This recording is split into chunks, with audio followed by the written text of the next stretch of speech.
احادیث کا مضمون ہے جو آج بھی بچہ اپنے مرحوم والدین کو ایصال ثواب کرے، ان کے رشتہ داروں کے ساتھ اچھا سلوک کرے، ان کو کسی کے ماں باپ کو گالی دے کر اپنے ماں باپ کو گالی نہ دلوائے، وہ ماں باپ کے فرما برداروں میں شامل ہوگا۔ لوگ اپنے ماں باپ کو گالیاں دلواتے ہیں، کیسے؟ صحابہ نے کہا حضور اپنے ماں باپ کو کون گالی دے سکتا ہے؟ اللہ کے حبیب نے فرمایا دوسرے کے ماں باپ کو گالی دیتے ہیں لوگ، پھر ان کے ماں باپ کو گالی دیتے ہیں۔ گالیاں دینے والوں ماں بہن کی گالیاں دیتے ہو، زبان لٹک نہیں جاتی؟ اس لیے دی اللہ نے زبان، اور پھر سامنے سے کیا ہوتا ہے؟ تمہاری ماں، تمہاری بہنوں، تمہارے والد کو گالیاں پڑتی ہیں، اچھا لگتا ہے؟ ارے ایسے کام کرو کہ لوگ کہیں ایسی اولاد ہے تو ماں باپ کیسے ہوں گے؟ اتنا پیارا بیٹا، ایسی پیاری اولاد، ان کے ماں باپ کو اللہ جنت نصیب کرے۔ ایسے کام کرو نا کہ ماں باپ کو قبر میں بھی رحمتیں اور دعائیں ملیں۔ اگر آج کوئی چاہتا ہے کہ اپنے ماں باپ کی روح کو خوش کر لے، خوب ایصال ثواب کرے، نفل نماز پڑھے تو ماں باپ کے نام پر ثواب بھیج دے، ذکر و اذکار کرے۔ ماں باپ کی بارگاہ میں نامہ اعمال پیش ہوتے ہیں، یاد رکھنا، گناہ نہ کیا کرو۔ ہمارے گناہ جب ماں باپ کے پاس جاتے ہیں تو ماں باپ غمگین ہو جاتے ہیں۔ خوش نصیب ہے وہ ماں باپ جن کی اولاد نمازی ہے، عبادت گزار ہے، دین کا کام کرنے والے، صدقہ خیرات کرنے والے ہیں۔ جب ان کے پاس بچوں کے اعمال جاتے ہیں تو قبر میں خوش ہو جاتے ہیں۔ ابھی بھی دکھ پہنچاتے ہیں ماں باپ کو۔ سوچے وہ بچے جو آج فلمیں، ڈرامے، گانے، باجے، شراب، جوا، حرام، بدکاریاں، بے حیائیاں، نامحرم لڑکوں کی دوستیاں، یہ ساری چیزیں ماں باپ کو جب قبر میں پہنچیں گی، زندگی میں بھی خدمت نہ کی اور مرنے کے بعد قبر میں بھی دکھی کیا۔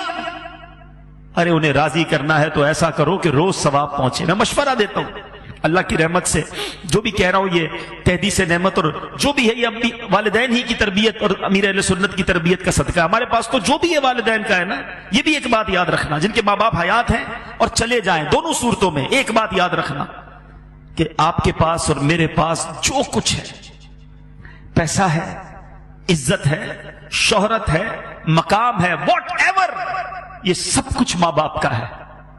کبھی ماں باپ کو یہ نہیں کہنا یہ میرا ہے، آپ کا ہے، میں نے کمائے ہیں، یہ میں نے گھر بنایا ہے، ابو آپ نے کیا دیا تھا؟ آپ تو غریب تھے، نوکری کرتے تھے، کاروبار میں نے کیا۔ اللہ اکبر! اگر یہی بچپن میں والد ہمیں ننگا روڈ پہ چھوڑ کے کہتا کپڑے خود لے کر آؤ، کدھر سے پہنتے لباس؟ ہم بغیر کپڑوں کے پیدا ہوئے، ماں باپ نے کپڑے پہنائے، ہمیں کھانا چاہیے تھا، نوالے کھلائے، چلنا نہیں آتا تھا، انگلی پکڑ کر چلایا، ارے استنجا نہیں کر سکتے تھے، ہمارے استنجا صاف کیے، ہم رات بھر روت کر ان کو جگاتے رہے، وہ جھولا دیتے رہے۔ سوچو نا، اچھا کہتے گھر دلا تو دیا، ملازم تو دے دیے، مہینے کے پیسے بھی تو بھجوا دیتا ہوں، اب اور کیا چاہیے؟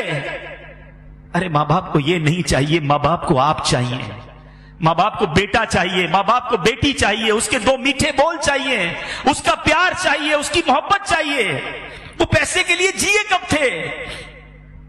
اور اب اگر وہ چلے گئے نا تو یہ مت سمجھنا یہ پیسہ میرا ہے، خدا کی قسم، خدا کی قسم تمہارے پیسے کا نصیب ہے۔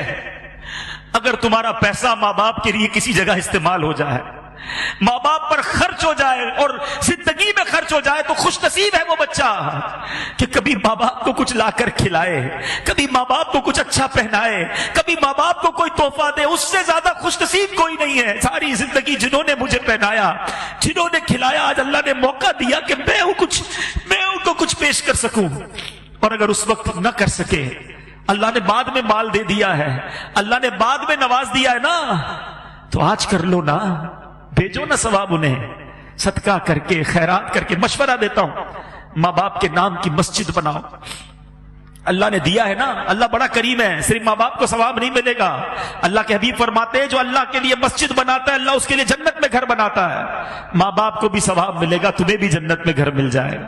اور ہم نکمے روز ثواب نہیں پہنچائیں گے، مسجد والے روز ثواب پہنچائیں گے۔ مجھے جب بھی فیضان جیلان دیکھتا ہوں، اس مسجد میں جب بھی آتا ہوں، مجھے سکون ہوتا ہے کہ انشاءاللہ یہاں ہونے والی ہر نماز میں میرے والد کو ثواب ملتا ہو، یہاں ہونے والے ہر اجتماع میں میرے والد کو، مجھے بڑی امید ہے، مجھے یاد ہے وہ سارے دن کہ اس مسجد میں کتنے نمازی تھے اور کس طرح ابو آتے تھے، کس طرح ہماری ہمتیں بڑھاتے تھے۔ مجھے ایک صاحب ملے، مرنے کے بعد بہت ساری باتیں پتہ چلتی، اسلم ڈیڈی ماشاءاللہ اس مسجد میں، وہ بھی ہمارے بہت اچھے ساتھیوں میں سے تھے، آج کل فیصلہ آباد میں ہیں۔